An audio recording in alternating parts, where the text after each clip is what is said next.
여러분 안녕하십니까? KBS 아메리카 뉴스입니다. 미국 내 코로나19 1인 신규 확진자 수가 4만 명을 넘어서고 있습니다. 경제 봉쇄 완화 속에 재확산이 수치로 입증되고 있습니다. 지금의 위기는 대유행이 시작된 이래 지난 3, 4월보다 더 심각하다는 분석이 나옵니다. 첫 소식 김경일 기자가 보도합니다. 전국에서 코로나19 바이러스가 다시 재확산되고 있습니다. 하루에 4만 명씩 늘어나고 있는데 벌써 사흘째입니다. 최근 플로리다와 캘리포니아, 텍사스, 애리조나주가 신규 환자 기록을 경신하며 새로운 진원지로 떠오르고 있습니다.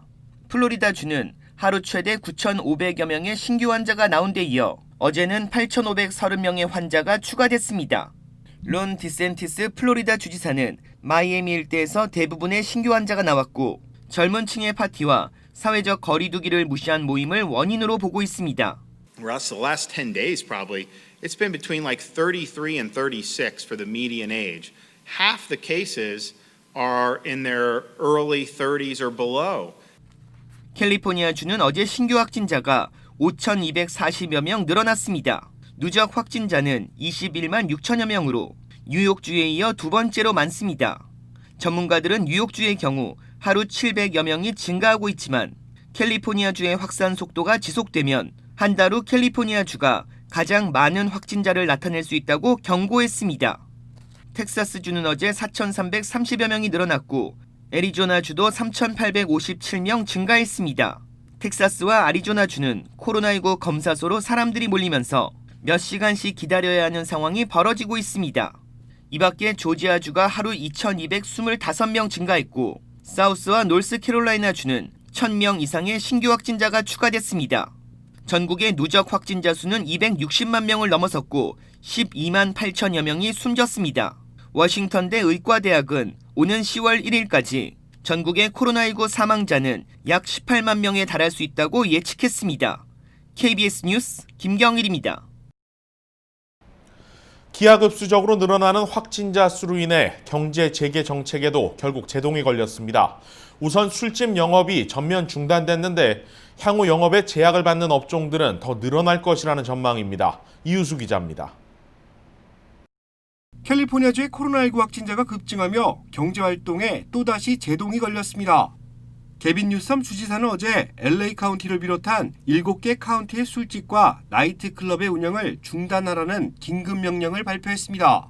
리버사이드를 포함한 8개 카운티에는 술집 운영 중단 권고 조치가 내려졌습니다. 이번 긴급 명령은 음식을 판매하지 않는 일반적인 바 형태의 술집과 시음이 가능한 양조장들이 대상입니다. 간단한 안주 등 음식을 판매하고 있는 주류 판매업소의 경우 영업을 이어갈 수 있지만 술만 서빙되는 바 구역의 영업은 금지됩니다. 이 같은 조치는 마스크를 착용하지 않는 젊은 층들이 오가는 유흥가를 중심으로 바이러스가 재확산되고 있다는 분석에 따른 것입니다. 실제 지난 2주 동안 캘리포니아주의 코로나19 양성 판정률은 5.5%까지 올랐고 최근 일주일 동안은 5.9%까지 높아졌습니다.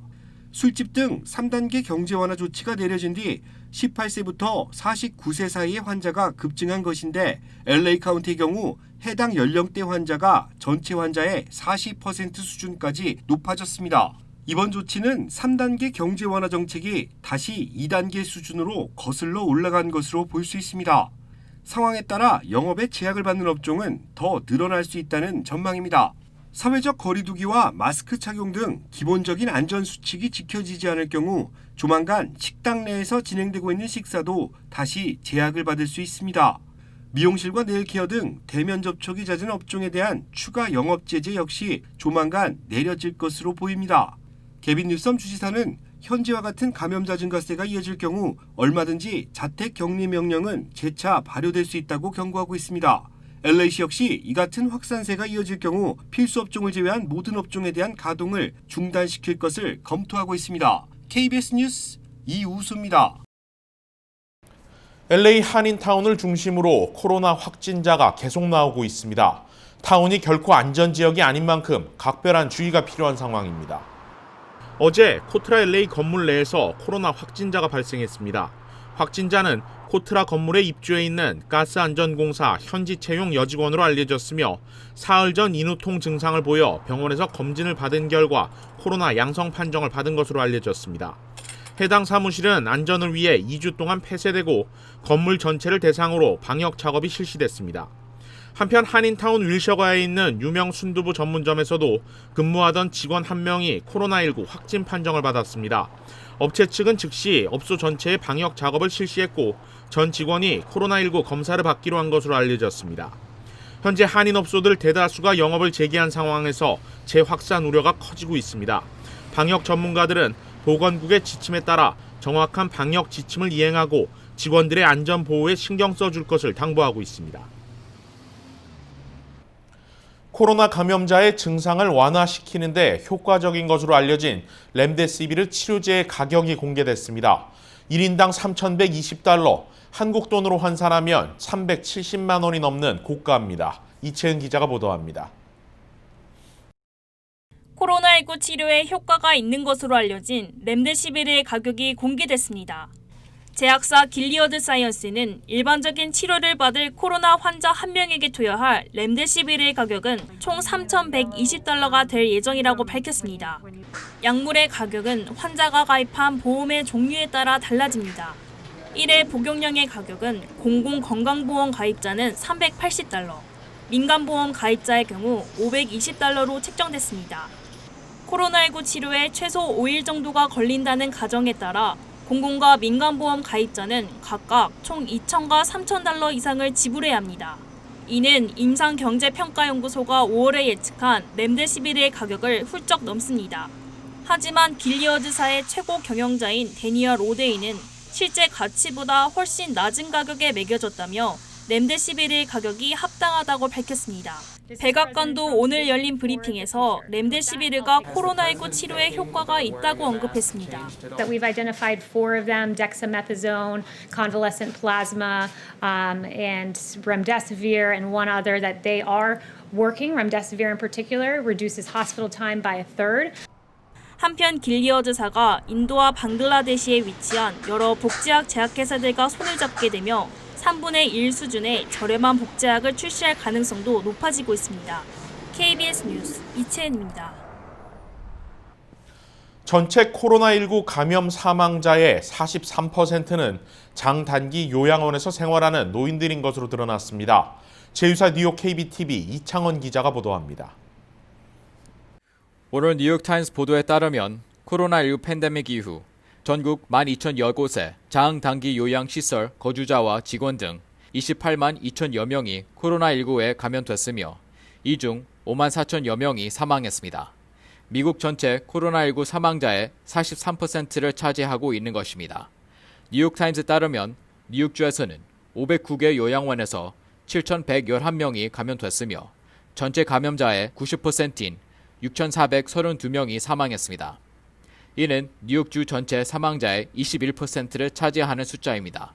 요양원은 노인들이 제한된 공간에서 공동 생활하는 데다 간호사들이 각 침실을 돌며 일하고 있어 바이러스 전파 가능성이 높습니다. 특히 60대 이상의 기저질환자가 많아 감염되면 사망할 위험이 무척 높은 요양원에 대한 대책 마련이 시급한 실정입니다. KBTV 뉴스 이창원입니다. 연방 대법원이 여성의 낙태를 제한하는 주법에 위헌 판결을 내렸습니다. 연방 대법원은 오늘 낙태 진료소 숫자를 제한하고 낙태 시술을 할 수 있는 의사 수에도 제한을 두는 루이지애나주의 낙태 의료시설법에 대해 헌법이 보장한 여성의 낙태권을 침해한다고 밝혔습니다. 루이지애나 주법은 30마일 사이에 2개 이상의 낙태 진료 시설을 두지 못하고 시술도 환자 입원 특권을 가진 의사만 할 수 있도록 규정하고 있습니다. 여성의 낙태 권리를 크게 제한한다는 지적에 주정부를 상대로 소송이 제기됐고 대법원이 위헌 결정을 내린 것입니다. 앞서 2016년에도 대법원은 텍사스주의 거의 동일한 법률을 무효로 하는 판결을 내렸습니다. 이번 판결은 9명 대법관 의견이 팽팽히 갈린 끝에 보수 성향의 존 로버츠 대법원장이 낙태 권리를 옹호하면서 5대4로 결론이 났습니다. 경제를 재개한 시점부터 고개를 든 재확산 우려는 이제 현실로 다가오고 있습니다. 지금의 추세대로라면 분명 우리는 다시 집에 갇혀 있어야 하는 상황에 놓일 것이 분명합니다. 이 보이지 않는 적과 싸우는 현실은 우리가 기대했던 것보다 훨씬 더 냉혹합니다. 다가오는 연휴가 설레기보다 두렵게 느껴지는 건 저뿐만은 아닐 것 같습니다.